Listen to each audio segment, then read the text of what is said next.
Magandang umaga, narito na ang PTV Balita ngayon. Kasado na kahapon, August 22, ang implementasyon sa kasunduan ng Pilipinas at Japan na magpalitan ng mga kagamitan at serbisyong militar, habang pinapalalim ng dalawang bansa ang kanilang kooperasyong pangdepensa.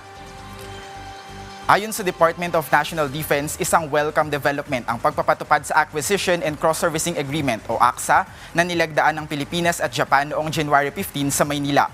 Ang kasunduang ito ay malaking epekto sa bilateral activities ng dalawang bansa, kasama na ang military exercises, humanitarian assistance at disaster response operations. Layunin ng ACSA na palakasin ang kakayahang pang-militar, kahandaan sa military exercise, humanitarian assistance and disaster relief operations, peacekeeping activities at iba pang mahahalagang kasunduan. Samantala, nanawagan ng Department of Environment and Natural Resources sa mga lokal na pamahalaan at publiko na pag-igtingin ang wastong pamamahala ng basura habang nagpapatuloy ang habagat o tag-ulan. Ayon sa DENR, makaaapekto ang hanging habagat sa ilang bahagi ng bansa ngayong Setyembre.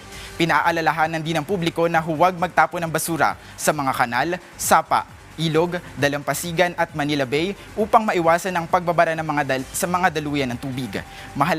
Mahalaga ang tamang pagtatapon ng basura upang mabawasan ang panganib ng pagbaha at maprotektahan ang komunidad at kapaligiran. At yan ang mga balita sa oras na ito. Para sa iba pang updates, i-follow at ilike kami sa aming social media sites sa @PTVPH. Ako si Elijah Canlas para sa Bayan.